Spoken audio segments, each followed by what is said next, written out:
اللہ سبحانہ و تعالیٰ کا فرمان وَمِنْ آیَاتِهِ اللَّيْلُ وَالنَّهَارُ وَالشَّمْسُ وَالْقَمَرُ، اللہ سبحانہ و تعالیٰ کی قدرت اور اس کی کمال نعمت پر سب سے بڑی نشانیاں یہ ہیں کہ اس نے رات و دن کو بنایا، سورج اور چاند کو بنایا۔ فرمایا لا تسجدوا للشمس ولا للقمر واسجدوا للہ الذی خلقہم، تم نہ سورج کو سجدہ کرو نہ چاند کو سجدہ کرو، سجدہ اس کو کرو جس نے ان دونوں کو بنایا۔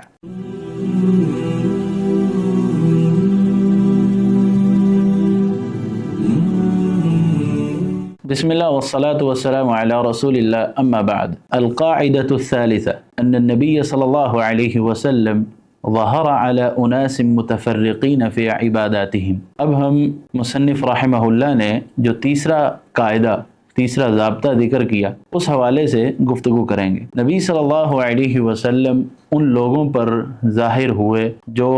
مختلف قسم کی عبادات میں مشغول تھے، یعنی جس وقت اللہ سبحانہ و تعالی نے آپ کو مبعوث فرمایا تو لوگوں کی عبادات کا جو انداز تھا، طرز تھا، طریقہ تھا، وہ مختلف تھا۔ مصنف رحمہ اللہ لکھتے ہیں منہم من یعبد الملائکہ، ان میں سے بعض وہ تھے جو فرشتوں کی عبادت کرتے تھے، ومنہم من یعبد الانبیاء والصالحین، اور ان میں سے بعض وہ تھے کہ جو نبیوں کی اور نیک لوگوں کی عبادت کیا کرتے تھے، وَمِنْهُمْ مَنْ يَعْبُدُ الْأَشْجَارَ وَالْأَحْجَارَ، اور ان میں سے بعض وہ تھے جو درختوں اور پتھروں کی عبادت کرتے تھے، وَمِنْهُمْ مَنْ يَعْبُدُ الشَّمْسَ وَالْقَمَرَ، اور ان میں بعض وہ تھے جو سورج اور چاند کی عبادت کرتے تھے۔ یہ مختلف قسم کی عبادات ذکر کرنے کے بعد کہ لوگ اس دور میں جب آپ کو بھیجا گیا، کوئی فرشتوں کو پوجتے تھے، کوئی بتوں کو، کوئی درختوں کو، کوئی پتھروں کو اور کوئی فرشتوں کو، مختلف قسم کی عبادات میں لوگ مشغول تھے، کوئی نیک لوگوں کو، تو کہتے ہیں وَقَاتَلَهُمْ رَسُولُ اللَّهِ صلی اللہ علیہ وسلم وَلَمْ يُفَرِّقْ بَيْنَهُمْ، رسول اللہ صلی اللہ علیہ وسلم نے ان سے قتال کیا اور کسی میں بھی کوئی فرق نہیں ڈالا، یعنی آپ صلی اللہ علیہ وسلم نے ان سب کو ایک سٹیج پر رکھا، ایک لیول پر رکھا۔ وہ عبادات تو کرتے تھے لیکن غیر اللہ کی، فرشتوں کی، بتوں کی، پتھروں کی، شجروں کی، صالحین کی، انبیاء کی، ان کی عبادت کرتے تھے۔ تو آپ صلی اللہ علیہ وسلم نے ان سب کا لیول ایک ہی رکھا اور ان سب سے قتال کیا۔ ہم نے جب پہلا قاعدہ پڑھا تھا اس میں شیخ رحمہ اللہ نے توحید ربوبیت کا ذکر کیا تھا کہ مشرکین مکہ توحید ربوبیت کے تو قائل تھے لیکن توحید الوہیت اور توحید الاسماء والصفات میں کا انکار کیا کرتے تھے۔ تو آپ صلی اللہ علیہ وسلم نے توحید ربوبیت کے اقرار کے باوجود ان سے قتال کیا، کیوں؟ کہ وہ الوہیت اور توحید اسماء و صفات کے قائل نہیں تھے۔ اور یہاں پر شیخ رحمہ اللہ نے اسی طرف اشارہ کیا کہ اگرچہ اس دور میں لوگ عبادت تو کرتے تھے لیکن عبادت غیر اللہ کی کرتے تھے، غیر اللہ کی، اللہ کو چھوڑ کر کسی اور کی عبادت کرتے تھے۔ تو آپ صلی اللہ علیہ وسلم نے ان سب سے قتال کیا، جس طرح توحید ربوبیت کے قائلین سے قتال کیا، اسی طرح وہ لوگ جو توحید الوہیت میں شرک کیا کرتے تھے، اللہ کے علاوہ کسی اور کو پکارتے تھے، کسی اور کی عبادت کرتے تھے، تو رسول اللہ صلی اللہ علیہ وسلم نے ان سے بھی قتال کیا۔ اگر اپنے آپ کو ان کو قتال سے محفوظ کرنا تھا تو توحید کی تینوں اقسام، ربوبیت، الوہیت اور اسماء و صفات کا اقرار کرنا ہوگا۔ اور اسی طرح اگر اپنے آپ کو قتال سے محفوظ کرنا ہے تو پھر آپ صلی اللہ علیہ وسلم کی حکم کے مطابق اور اللہ سبحانہ و تعالی جس طرح چاہتے ہیں کہ صرف اللہ کی ہی عبادت کی جائے، تو تب ہی آپ اپنی جان اور اپنے مال اور اپنی عزت کو محفوظ رکھ سکیں گے۔ اس لیے شیخ رحمہ اللہ نے اس کی دلیل بھی دی، فرمایا والدلیل قولہ تعالی وقاتلوہم حتی لا تکون فتنہ ویکون الدین کلہ للہ، آپ ان سے قتال کریں حتیٰ کہ فتنہ باقی نہ رہے، وَيَكُونَ الدِّينُ كُلُّهُ لِلَّهِ، اور دین سارا کا سارا جو ہے وہ اللہ کے لیے ہو، بندگی صرف اور صرف اللہ کی ہو، اللہ کے غیر کی بندگی نہیں ہونی چاہیے۔ جب تک یہ اللہ کے غیر کی بندگی کرتے رہیں گے، اس کو پوچھتے رہیں گے، تو آپ ان سے قتال کریں حتیٰ کہ یہ صحیح راستے پر آ جائیں، سیدھے راستے پر آ جائیں، اللہ سبحانہ و تعالیٰ کے سامنے جھکنا شروع ہو جائیں۔ اب شیخ رحمہ اللہ نے جو مختلف عبادتیں ذکر کی، شیخ کہتے ہیں کہ ایسے نہیں میں نے ذکر کر دی کہ بتوں کو، فرشتوں کو، انبیاء کو اور صالحین کو اور نیک لوگوں کو یہ پوجا کر، ایسے نہیں میں نے ذکر کیا۔ اللہ سبحانہ و تعالیٰ نے باقاعدہ اپنی پاک کلام میں ان کا ذکر فرمایا۔ کہتے ہیں کہ سورج اور چاند کی عبادت کرنا، ان کی پرستش کرنا، اس کی دلیل یہ ہے اللہ سبحانہ و تعالیٰ کا فرمان وَمِنْ آیَاتِهِ اللَّيْلُ وَالنَّهَارُ وَالشَّمْسُ وَالْقَمَرُ، اللہ سبحانہ و تعالیٰ کی قدرت اور اس کی کمال نعمت پر سب سے بڑی نشانیاں یہ ہیں کہ اس نے رات و دن کو بنایا، سورج اور چاند کو بنایا۔ فرمایا لا تسجدوا للشمس ولا للقمر واسجدوا للہ الذی خلقہن، تم نہ سورج کو سجدہ کرو نہ چاند کو سجدہ کرو، سجدہ اس کو کرو جس نے ان دونوں کو بنایا۔ لا تسجدوا للشمس ولا للقمر واسجدوا للہ الذی خلقہن ان کنتم ایاہ تعبدون، اگر تمہیں عبادت کرنی ہے تو صرف اور صرف اس کی عبادت کرو جو ان کا خالق ہے، جو ان کا خالق ہے، جس نے رات دن کو بنایا، جس نے سورج چاند کو بنایا، جو ان کا خالق ہے اس کو پوجو۔ اب یہاں پر ان لوگوں کا رد کیا جا رہا ہے کہ جو سورج اور چاند ان کی پوجا کیا کرتے تھے، ان کی عبادت کیا کرتے تھے، ان کی پرستش کیا کرتے تھے، تو ان کو یہ حکم دیا جا رہا ہے کہ ان کو نہ پوجو بلکہ ایک اکیلے اللہ کو پوجو۔ اس طرح شیخ رحمہ اللہ نے ذکر کیا کہ بعض لوگ فرشتوں کی عبادت کیا کرتے تھے، تو اس کی دلیل ذکر کرتے ہوئے فرماتے ہیں اللہ کا یہ فرمان ہے وَلَا يَأْمُرَكُمْ أَن تَتَّخِذُوا الْمَلَائِكَةَ وَالنَّبِيِّينَ أَرْبَابًا، اللہ سبحانہ و تعالیٰ نے انبیاء بھیجے ہیں تو انبیاء آ کر لوگوں کو یہ حکم نہیں دیتے کہ وہ فرشتوں اور نبیوں کو رب بنا لیں، فرشتوں اور نبیوں کو رب بنا لیں، کیونکہ اس دور میں لوگ فرشتوں کی بھی عبادت کیا کرتے تھے، ان کو بھی پوجا کرتے تھے۔ تو اللہ سبحانہ و تعالیٰ نے آپ صلی اللہ علیہ وسلم کے ذریعے ان کو یہ بتلایا کہ جو اللہ کا نبی ہوتا ہے وہ اس لیے نہیں ہوتا کہ لوگوں کو آ کے کہے کہ تم فرشتوں کو پوجو یا نبیوں کو رب بنا لو، فرشتوں کو رب بنا لو۔ نبی اس چیز کی دعوت نہیں دیتا، نبی دعوت دیتا ہے تو اس بات کی دعوت دیتا ہے قولوا لا الہ الا اللہ تفلحوا، لا الہ الا اللہ کہو کہ اللہ کے علاوہ کوئی معبود نہیں ہے تو کامیاب ہو جاؤ۔ نبی اس بات کی دعوت دیتا ہے کہ لوگوں کو اللہ کے در پہ جھکائے، لوگوں کو اللہ کے سامنے جھکائے، لوگوں کو اللہ کی عبادت کی طرف متوجہ کرے۔ نبی نے یہ حکم نہیں دینا کہ وہ نبیوں کو اور فرشتوں کو رب بنا لیں۔ ایامرکم بالکفر، کیا وہ تم کو کفر کا حکم دے گا؟ یعنی اگر کوئی نبیوں کی عبادت کرتا ہے یا فرشتوں کی عبادت کرتا ہے تو وہ کفر کا حکم دے رہا ہے، یعنی ان کی عبادت کرنا، فرشتوں کی عبادت کرنا یہ حقیقت میں کفر ہے، اللہ سبحانہ و تعالیٰ کا انکار کرنا ہے۔ ایامرکم بالکفر بعد اذ انتم مسلمون، کیا وہ نبی تم کو اسلام لانے کے بعد کیا کفر کا حکم دے گا؟ لہذا اپنے آپ کو فرشتوں کی عبادت سے بچا لو۔ اس میں انبیاء کا بھی ذکر ہے ان تتخذوا الملائکۃ والنبیین اربابا، کہ انبیاء اور فرشتوں کو رب بنانے کا نبی تمہیں حکم نہیں دیتا۔ اسی طرح ایک اور جگہ پر اللہ سبحانہ و تعالیٰ نے خاص طور پر نبیوں کا ذکر کیا اور شیخ رحمہ اللہ نے وہ دلیل بھی ذکر کی، فرمایا وَدَلِيلُ الْأَنْبِيَاء، انبیاء کی دلیل کہ لوگ انبیاء کو پوچھتے تھے۔ فرمایا اللہ سبحانہ و تعالیٰ کا یہ فرمان وَإِذْ قَالَ اللَّهُ يَا عِيسَى ابْنَ مَرْيَمَ، قیامت کے دن اللہ سبحانہ و تعالیٰ عیسیٰ بن مریم کو کہیں أَأَنْتَ قُلْتَ لِلنَّاسِ اتَّخِذُونِي وَأُمِّيَ إِلَٰهَيْنِ مِن دُونِ اللَّهِ، اللہ سبحانہ و تعالیٰ حضرت عیسیٰ بن مریم علیہ السلام سے پوچھیں گے کیا تو نے لوگوں کو کہا تھا، اے عیسیٰ کیا تو نے لوگوں کو کہا تھا کہ تم مجھے اور میری ماں کو اللہ کے علاوہ دو معبود بنا لو، یعنی اللہ کو چھوڑ دو، مجھے پوجو اور میری ماں کو پوجو، کیا تو نے لوگوں کو یہ کہا تھا؟ تو عیسیٰ علیہ السلام کہیں گے سبحانک، اے اللہ تو پاک ہے، یہ کلمہ یہ بات کیا یہ میں کر سکتا ہوں؟ تو ہر قسم کے شریک سے پاک ہے، میں تو تیری تسبیح بیان کرتا ہوں، میں تیری پاکی بیان کرتا ہوں، تجھے ہر قسم کے نقص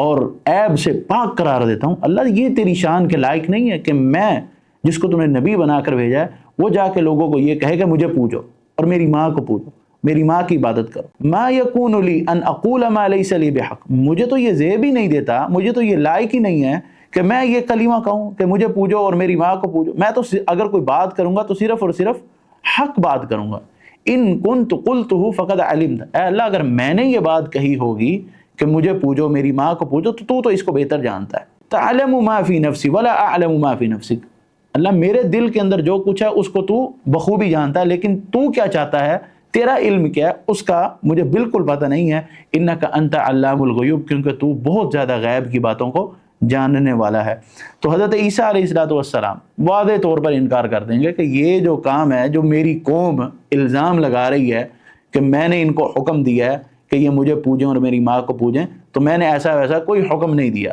یہ الزام تراشی ہے، اور تو بہتر جانتا ہے کہ میں نے تو صرف حق بات، جس کام کا تو نے مجھے کہا بس وہی بات میں نے لوگوں تک پہنچا دی ہے۔ اب یہ آیت جو ہے اس بات پر دلالت کر رہی ہے کہ لوگ انبیاء کی عبادت بھی کرتے تھے، انبیاء کو بھی پوچھتے تھے، اور مریم جو حضرت عیسیٰ علیہ السلام کی والدہ ہیں وہ نبیہ نہیں تھیں، وہ نیک عورت تھیں۔ تو یہاں پر یہ اس آیت سے یہ بات بھی ثابت ہوئی کہ لوگ اس دور میں نیک عورتوں کو بھی پوجا کرتے تھے، صالحین کو بھی پوجا کرتے تھے۔ اور مزید شیخ رحمہ اللہ نے ودلیل الصالحین قولہ تعالی، صالحین کے حوالے سے دلیل ذکر کرتے ہوئے فرماتے ہیں اولئک الذین یدعون، یہ مشرکین یا جن کو بلاتے ہیں، نیک لوگوں کو جو پکار رہے ہیں نا، ان کو بلاتے ہیں، ان سے مدد طلب کرتے ہیں، ان کی کیفیت کیا ہے، ان کا حال کیا ہے؟ یبتغون الی ربہم الوسیلہ، وہ تو خود اللہ کی طرف وسیلہ طلب کر رہے ہیں، وسیلہ تلاش کر رہے ہیں کہ ان کو کوئی وسیلہ ملے، کوئی ذریعہ ملے، وہ اللہ کا قرب حاصل کریں۔ ان کی یہ ان کو پوج رہے ہیں، یہ ان کے سامنے اپنی حاجات، اپنی ضروریات، اپنی مناجات پیش کر رہے ہیں، جبکہ ان کی کیفیت یہ ہے یبتغون الی ربہم الوسیلہ، کہ وہ اللہ سبحانہ و تعالیٰ کی طرف وسیلہ تلاش کر رہے ہیں، ایہم اقرب، ان میں سے کون اللہ کے زیادہ قریب ہے۔ یہ پوج رہے ہیں بزرگوں کو، یہ پوج رہے ہیں نیکوں کو، یہ پوج رہے ہیں صالحین کو، اور چاہتے یہ ہیں کہ وہ ان کو اللہ کے قریب کر دیں، وہ اللہ کے ہاں ان کے سفارشی بن جائیں، جبکہ ان کو تو خود اپنی فکر پڑی ہوئی ہے، اور وہ جن کو یہ پکار رہے ہیں وہ تو اللہ سبحانہ و تعالیٰ کے قرب کی تلاش میں ہے، کہ تاکہ وہ اللہ سبحانہ و تعالیٰ کے قریب ہو۔ یہ ان کو کیسے، یہ لوگوں کو، یہ عام لوگوں کو جو ان کو پکار، ان کو کیسے اللہ کے قریب کر سکتے ہیں؟ وَيَرْجُونَ رَحْمَتَهُ وَيَخَافُونَ عَذَابَهُ، ان نیک بزرگوں کی، ان صالحین کی کیفیت اور حالت ان کی یہ ہے کہ وہ اللہ کی رحمت کی امید رکھتے ہیں اور اللہ سبحانہ و تعالیٰ کے عذاب سے ڈرتے ہیں۔ إِنَّ عَذَابَ رَبِّكَ كَانَ مَحْذُورًا،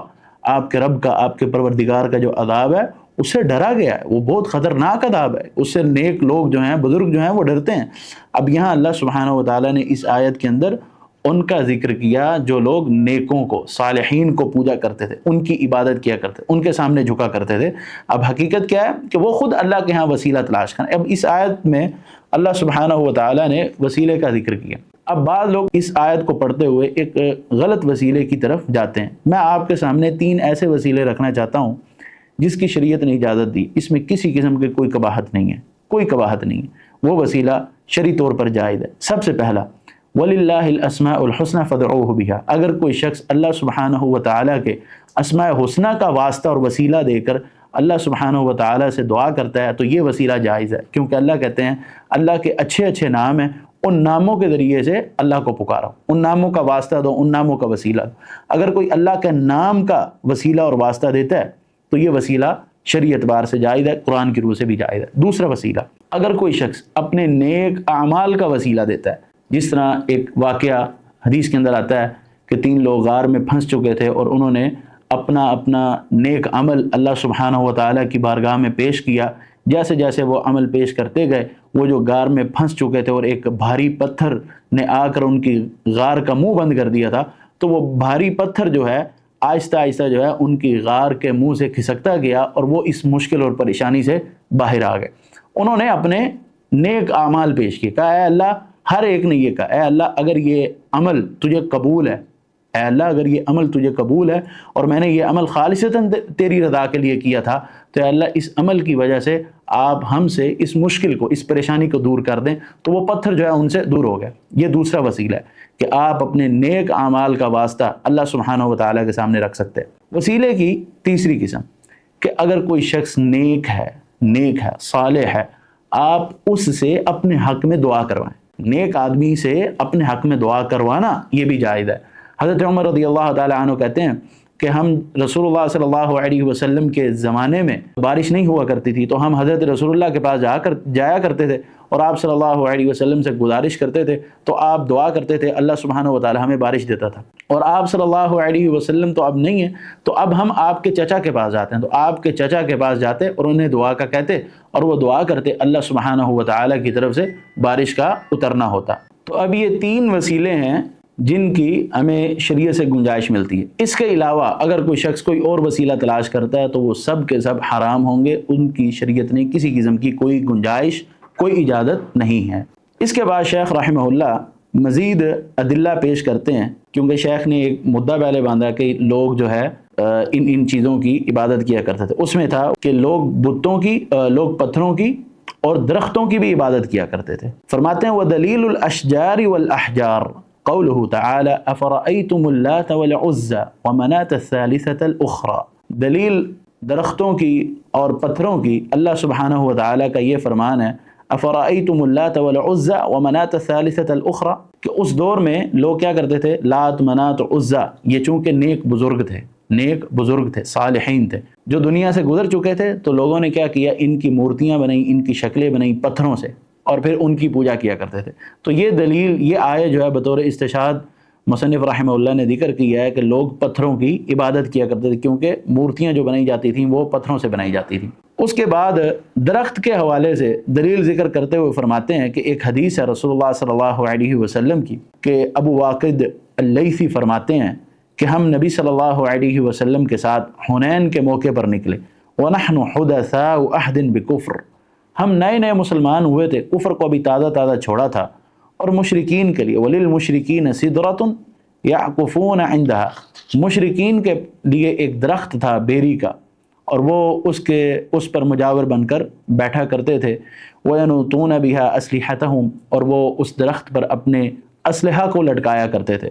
يُقَالُ لَهَا ذَاتُ أَنْوَاطٍ، اس درخت کا نام ذات انوات تھا، فَمَرَرْنَا بِسِدْرَةٍ فَقُلْنَا، ہم اس درخت کے پاس سے گزرے تو ہم نے کہا یا رسول اللہ اجعل لنا ذات انواط کما لهم ذات انواط، اللہ کے رسول جس طرح ان کا درخت ہے ذات انواط، ہمارے لیے بھی آپ ایک ایسا درخت مقرر کر دیں جس طرح انہوں نے ایک درخت بنایا ہوا ہے جس کے پاس یہ ارد گرد بیٹھتے ہیں، چکر لگاتے ہیں، اس پر مجاور بن کے بیٹھے ہیں، اپنے اسلحوں کو لٹکاتے ہیں، یعنی یہ اس درخت کو کیا سمجھتے تھے، متبرک سمجھتے تھے، اور اس درخت کے ارد گرد گھوما پھرا کرتے تھے، اس کی تعظیم کیا کرتے تھے، اس کی عزت کیا کرتے تھے۔ تو آپ صلی اللہ علیہ وسلم نے فرمایا سبحان اللہ ھذا کما قال قوم موسیٰ، یہ تو وہی بات ہے، سبحان اللہ، میں اللہ کی تسبیح بیان کرتا ہوں، اللہ پاک ہے، اللہ کو میں ہر عیب اور نقص سے پاک قرار دیتا ہوں، یہ کیا عجیب بات تم کر رہے ہو، یہ تو وہی بات ہے کہ جو موسیٰ علیہ السلام کی قوم نے کی، اجعل لنا الہا کما لہم آلہہ، ہمارے لیے بھی اسی طرح معبود بنا دے جس طرح باقی لوگوں نے اپنے معبود مقرر کیے ہوں، یعنی جس طرح وہ اوروں کو پوجتے ہیں، اوروں کے سامنے جھکتے ہیں، ہمارے لیے بھی ایک ایسا معبود مقرر کر دے، ہمارے لیے بھی ایک معبود بنا دے، ہم بھی ان کو پوجیں۔ تم نے تو وہی بات کر دی ہے جو قوم موسیٰ نے بات کی تھی۔ تو آپ صلی اللہ علیہ وسلم نے فرمایا والذی نفسی بیدہ لترقبن سنت من کان قبلکم، قسم ہے اس ذات کی کہ جس کے ہاتھ میں میری جان ہے، تم ضرور ان لوگوں کی طریقے پر چلو گے، ان لوگوں کی سنت پر چلو گے جو تم سے پہلے تھے۔ اب یہ حدیث مصنف رحمہ اللہ نے بطور استشہاد ذکر کی کہ اس وقت جو لوگ تھے وہ درختوں کو بھی بابرکت سمجھا کرتے تھے، درختوں کے اندر برکت تعبیر کیا کرتے تھے، جبکہ آپ صلی اللہ علیہ وسلم نے اس چیز کی نفی فرمائی۔ اب یہ جو تیسرا قاعدہ تھا، اس میں شیخ رحمہ اللہ نے اگر ہماری توجہ دلائی ہے تو اس طرف دلائی ہے کہ عبادت کا حقدار صرف اور صرف اللہ سبحانہ و تعالیٰ کی ذات ہے، اللہ کے علاوہ کسی کو نہیں پوجا جا سکتا، نہ کوئی سورج کو، نہ چاند کو، نہ ستاروں کو، نہ سیاروں کو، نہ دن رات کو، نہ درختوں کو، نہ شجروں کو، اسی طرح فرشتوں کو، انبیاء کو، قبروں کو، اور جو بھی شخص اللہ سبحانہ و تعالیٰ کو چھوڑ کر عبادت کے تمام کام جو اللہ کے لیے جائز ہیں، اللہ کے لیے خاص ہیں، وہ تمام کام اگر کسی اور کے لیے کرے گا، وہ کوئی بھی ہو، کتنے سے بڑا نیک ہی کیوں نہ ہو، ولی کیوں نہ ہو، پیر کیوں نہ ہو، سرکار کیوں نہ ہو، کتنی بھی نیک کیوں نہ ہو وہ سرکار، وہ عبادت جو ہے وہ ضائع ہے، وہ شرک ہے، اللہ سبحانہ و تعالیٰ اس شرک کو برداشت نہیں کریں گے، اس کو معاف نہیں کریں گے۔ لہذا اس قاعدے کو جو شخص سمجھ لیتا ہے اور اپنی عبادت کو خالصتاً اللہ سبحانہ و تعالیٰ کی رضا کے لیے کرتا ہے، تو یہ وہ شخص ہے کہ جو اپنی زندگی کے مقصد کو صحیح طور پہ ادا کر رہا ہے۔ اللہ کا جیسے فرمان ہے وَمَا خَلَقْتُ الْجِنَّ وَالْإِنسَ إِلَّا لِيَعْبُدُونِ، جنوں اور انسانوں کو میں نے اس لیے پیدا کیا کہ وہ میری عبادت